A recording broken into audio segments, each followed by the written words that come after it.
Hi everyone, welcome back to another North Green video. Today we're looking at enumerating pages on websites. If you've ever done a web pen test, you know that finding unlinked pages like admin panels or forgotten backup files can be really useful. The reason this is a good activity to conduct is because it helps us understand the true attack surface of a web app. So first, let's have a look at this example website that we've got. Anyone teaching about testing will highlight the value of exploring an application to see how it works and what pages exist. So let's do that. I'm going to simply log in and we're going to turn around and see what pages exist.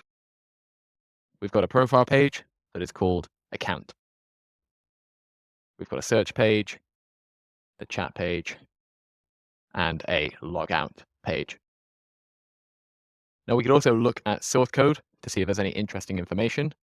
We could right click and view page source. Just scroll down and have a bit of a look. And this may include commented out information. It may include commented out links to other pages, if we were lucky, that are not visible to a user. And we can see a reference here that has display admin link only if a user is an admin, meaning that from just looking at the source code, we can assume that there is an admin page somewhere, but we just can't get to it yet. Now I can change my URL to say admin and see that when I try and go to that page, actually, it just takes me back to a login prompt. So we don't have anything where we're able to get to any page through just looking at source code. Instead, what we're going to do is we're going to run a Dirbuster attack. This is where we make requests for hundreds of different pages to see whether or not anything gets returned. If it does, we go and check that page out. And if it doesn't, we know that the page doesn't exist.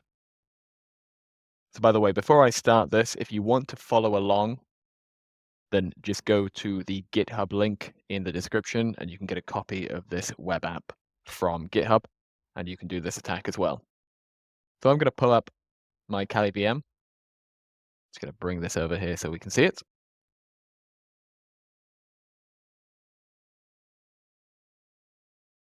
And I'm just going to log in.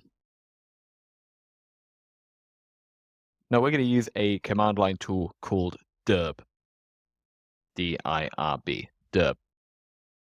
What this is going to do is it's going to run the attack for me. It's going to use a word list to make hundreds of requests to see whether or not any pages exist. And it's incredibly easy to use. All we have to do is give the URL of the website that we're interested in.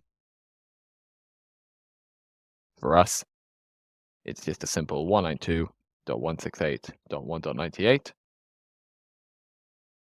and then just hit enter. Now we can see that this is making a range of requests and showing us any page that gets a 200 response code or any page that gets a response code in the 400 range.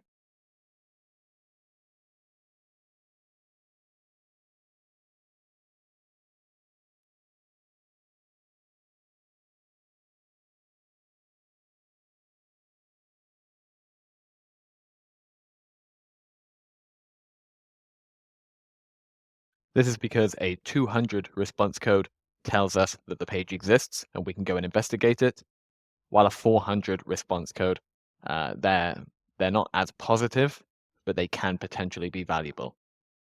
Typically, codes like a 403 would be most valuable as they're pages that exist, but we don't have permission to access them. In our output, we can see there is console with 400. This is a bad request error. So this just means that the server has seen the tool's request for the page console and it's viewed it as malformed. It's not too sure how to handle it. Regardless, it's come back as a response code, so we can go and investigate that just like we can with any 200 response code and just check it out, see whether or not we get anything in our browser.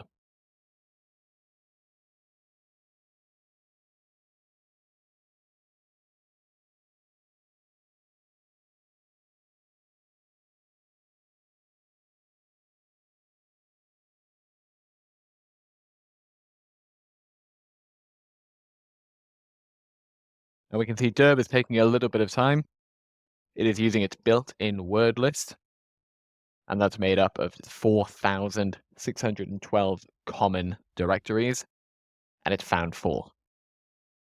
For a Dirbuster attack, success depends on the strength of a word list. The bigger the word list, the more you're going to be able to check.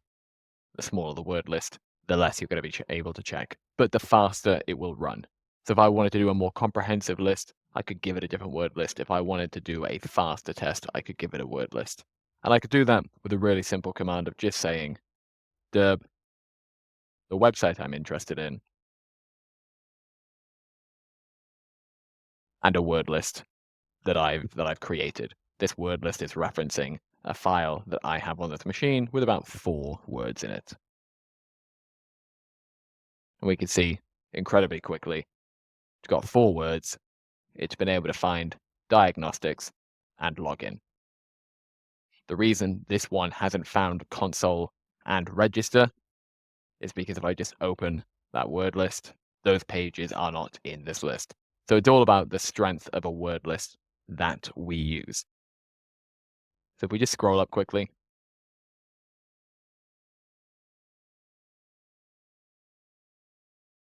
there we go. We can see that we got the login page that we knew about, the register page that we knew about, a diagnostics page coming back with a 200 response code, and a console page coming back with a 400 response code.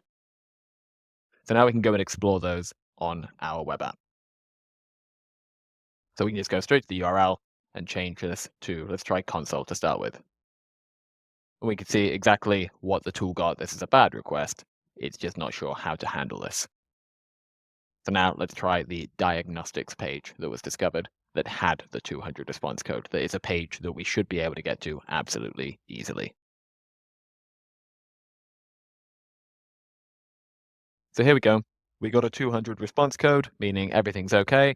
I can go to this URL and I can see this page loads up. This is not linked in any other page. There is no information leakage in source code to help me find this page. There is no way for me to be able to discover this diagnostics page without derbustering the website.